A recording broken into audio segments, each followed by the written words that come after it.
mise en accusation pour Madame Aïssatou Sophie Gladima, ancienne ministre des Mines et de la Géologie. Page 3. Page 3,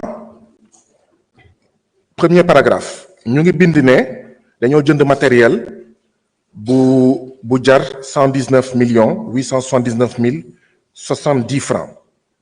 Ci même page B, 2, 3, quatrième paragraphe. Nous avons un matériel, c'est d'un coût global de 119 870. Chikao, 119 879 070.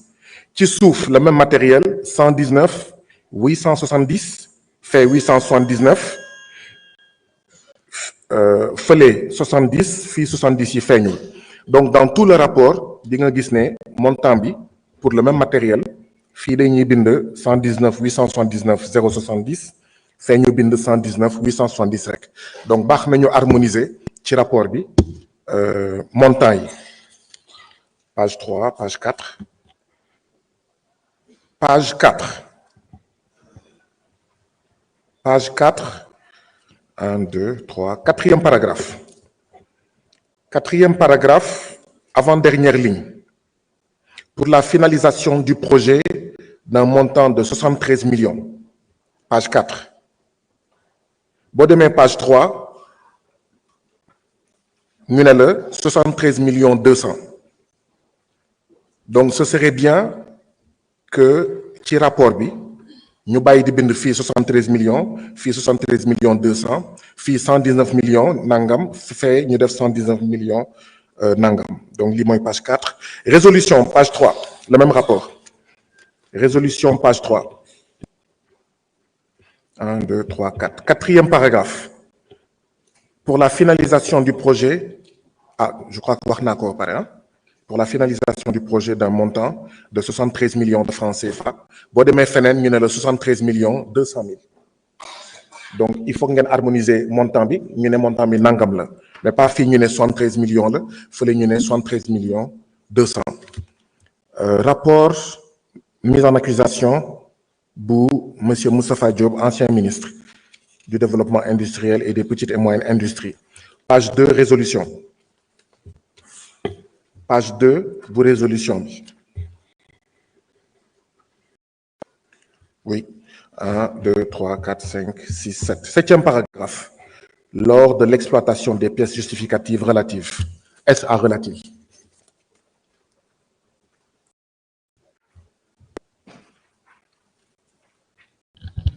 jërëjëf honorable ndax am na keneen oui honorable Tall.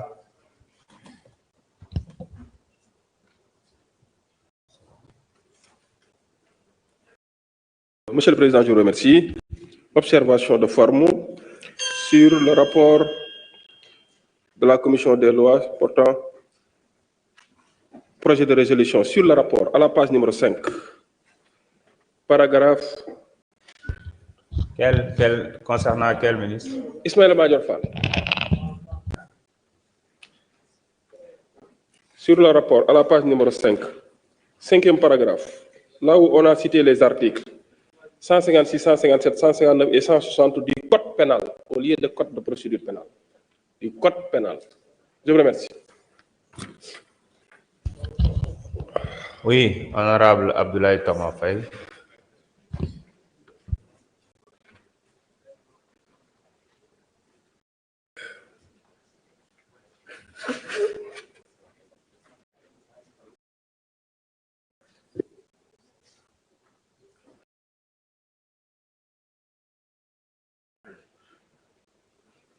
Merci beaucoup, Président.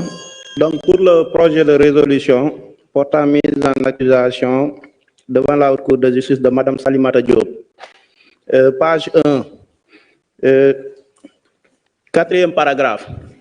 Donc, on a écrit considérant que les lettres référenciées 114 PDGK du 8 avril 2025, Monsieur le procureur général de la Cour d'appel de Dakar a transmis au garde des Sceaux, ministre de la Justice, le procès verbal numéro 567 DIC BAG en date du 18 juillet 2025.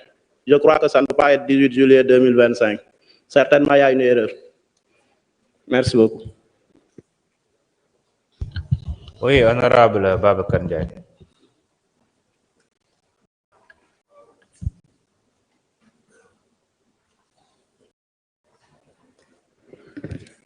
Merci beaucoup, Monsieur le Président. Je ne sais pas si c'est une vice de forme ou de fond. Je veux parler de la distribution des rapports. D'après le règlement intérieur, si je ne me trompe pas, ça doit se faire 48 heures avant. Mais je vois que les rapports ont été distribués 15h30. Là, par exemple, on trouve 5 rapports sur la table, 5 à 10 pages par rapport. On n'a pas le temps de lire, d'étudier pour mieux comprendre et se préparer.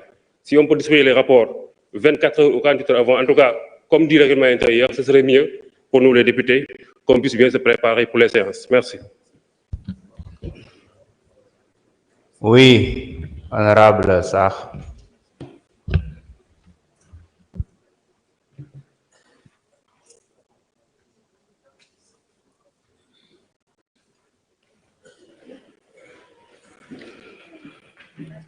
Merci, Monsieur le Président. Pour le rapport concernant le ministre Amadou Mansour Faye, à la page 4, juste au milieu, relativement à cette procédure, il a été précisé que la responsabilité des mis en cause ne peut être a priori écartée, d'autant plus que les ministres ont la qualité d'ordonnateur de crédit. Au regard du montant conséquent qui aurait été détourné, je pense qu'il faudra peut-être atténuer un peu. Nous ne pouvons pas nous permettre de dire montant détourné alors que nous ne sommes pas des us. Je pense qu'il faudra mettre présumé détourné ou autre. Sur le même rapport aussi, je constate également pour tous les rapports d'ailleurs, en ce qui concerne la mise en accusation, il a été rappelé dans les considérants des faits pour lesquels nous, en commission des lois, nous ne les avons pas examinés parce que nous n'avons pas de reçu de dossier pour ces mis en cause. Je pense que le rapport doit refléter fidèlement ce qui a été étudié en commission, parce que quand on parle de rapport d'enquête préliminaire, de rapport de la DIC ou bien de la Cour des comptes, alors que nous, en commission, nous avons reçu juste la lettre ou bien les lettres du garde des Sceaux, ministre de la Justice, demandant la mise en accusation.